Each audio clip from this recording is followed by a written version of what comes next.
Magandang araw mga minamahal kong senior citizens. Attention po sa inyo. Ang Universal Social Pension, pensyon para sa lahat, ay aprobado na po sa Kamara. Alamin natin ang buong balita sa akin pong isalaysay sa inyo ngayong araw. Dahil marami po tayong natanggap na mga katanungan at kinakailangan po natin iyong bigyang pansin nang sa gayon po ay maliwanagan po kayo sa lahat po na pangyayari patungkol po dito. Dahil noong nakarang araw, ako po ay nagagawa ng vlog patungkol po dito at tad ako ng mga comment kung kailan ba ito, magkano ba iyan. Dahil marami pong version ang lumalabas ngayon, 1,000, 2,000, 5,000, 10,000, napakarami. At ngayon po, akin pong ipaliwanag iyon na sa akin po mas klaro po sa atin. At sasamahan mo ako hanggang sa dulo dahil ang punto po ng video kong ito is ipaliwanag po ang katotohanan. Nang sa gayon po ay hindi kayo mawawala, hindi po kayo malilito at hindi po kayo mag-false hope kung kailan ba ito ibibigay, magkano ba ang tatanggapin at marami pa tayong pag-uusapan. Nang sa gayon po ay hindi po tayo mawawala sa anumang mga detalye ng balita po nating gustong matanggap. At kung gusto mo ang itong content, baka naman pwede makasubscribe ka sa aking YouTube channel. Ngayon po, ibibigay ko ang latest update.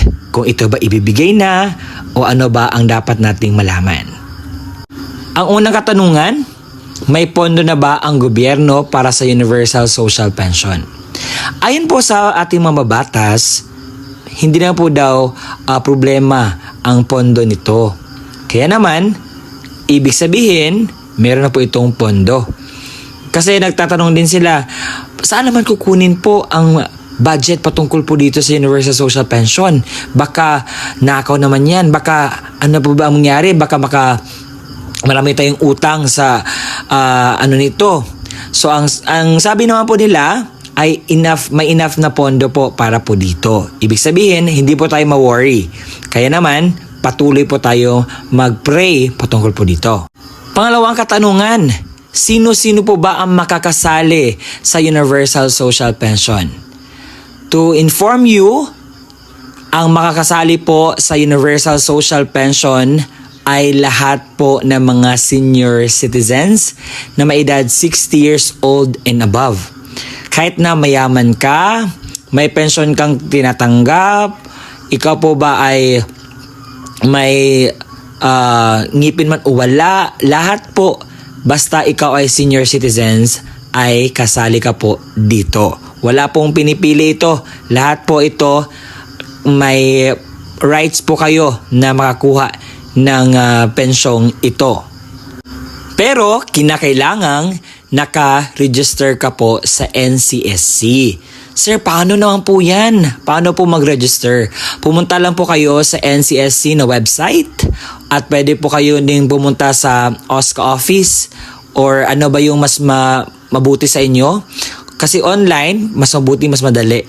Kung hindi ka po marunong, magpatulong ka po sa inyong mga anak, sa mga kakilala mo o sino mo yung mas magaling dyan sa online. Nasa ganyan po ay ma-register po kayo. Bakit kinakailangan po mag-register, sir? Kinakailangan po mag-register dahil ito po yung basihan kung ikaw po ay kasali sa database ng NCSC.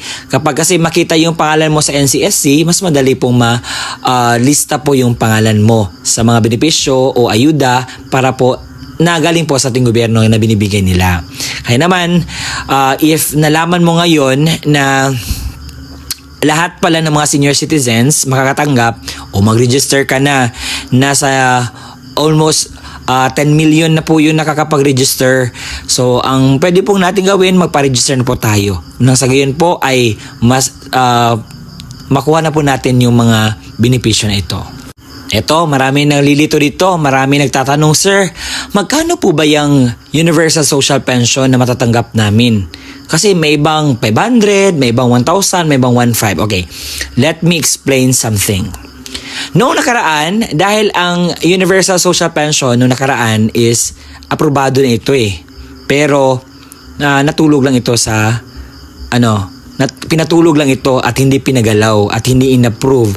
Kaya naman, inulit na naman ng ating mga minamahal na tagapagawa ng batas kasi gusto nila talagang i-push na mayroong matanggap ang ating mga minamahal na senior citizens na pensyon galing sa ating gobyerno para rin sa mga senior citizens na walang pili kahit na ikaw ay may tinatanggap na pensyon, mayaman, mahirap, lahat po. So, ang matatanggap po noon, nung unang push nila nito is 500 pesos per month. At ngayon naman po, dahil nakita naman po natin na sobrang mahal yung bilihin tapos 500 lang, so hindi po siya enough.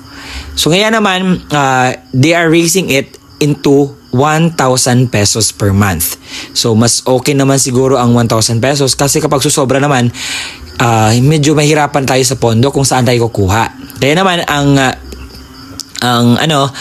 parang pinapa-approve nila is 1,000 pesos. Yung 1,500 naman is galing yun sa ni Ma'am Riza Hontiveros, kasi plano niya is 1,500 kasi mas enough, pero yung pondo natin mas kukulangin tayo kung susobra pa tayo sa 1,000. Kaya naman yun po, as of this moment yung planning is nasa 1,000 pa lang po. May nagtatanong sa akin, "Sir, kailan po ba ang payout niyan? Para naman ma-enjoy po namin yung binibigay ng gobyerno sa amin na pagmamahal." At yun po ang Universal Social Pension. So, as of this moment po, ang Universal Social Pension ay isa pang bill. Ibig sabihin, kinakailangan pa ito ng approval galing po sa ating presidente. Kapag na-approve na po ito at may IRR na, may rules and regulation for implementation na, dyan po, that time ay meron po magaganap na payout. Pero sa ngayon po, pinupush pa lang ito ng ating mga gobyerno. Wala pa pong tawag dito, pirma galing po sa ating presidente. At ito po ay bill. Ibig sabihin, wala pa pong, hindi po siya ma-implement. So, kasi ma-implement lang isang bagay kapag ito ay tapos ng mapirmahan ng ating Pangulo. Pero sa ngayon po, antay lang po tayo dahil hindi nga ito tawag dito hindi hinahayaan ng ating gobyerno na makatakbo ang bill na ito, kasi nung una pinatulog ito pero ngayon binuksan uli dahil gusto talaga nila na mayroong matatanggap ang mga senior citizens na pensyon or tulong galing sa ating gobyerno. At yun po, wala pa po tayong payout para dito po. Yung payout na ina-upload ko palagi is payout po yun sa Social Pension for Indigent Senior Citizens. Yun po, mas klaro po sa atin. Kasi marami nagtatanong, "Sir, yun po, ito po yung mas klaro na detalye na binigay ko sa inyo. Nang sa gayon po, hindi po kayo magtatanong-tanong, hindi kayo malilito sa mga balita. Okay, wala pong Universal Social Pension na umabot ng 6K, 2,000, 3,000, 5,000, 10,000, 12,000. Marami pong lumalabas ngayon, hindi po yun totoo. Ang totoo po, itong binalita ko ngayon. Okay? Nasanay mas klaro po sa atin ang natanggap natin ng mga balita ngayong araw patungkol po sa Universal Social Pension. Kung nagustuhan mo ang content natin ngayong araw at naintindihan mo ang ibig kong sabihin patungkol sa Universal Social Pension, paki-subscribe naman. Hanggang sa muli natin pagkikita, maraming salamat po dahil umabot na tayo ng 80,000 subscribers.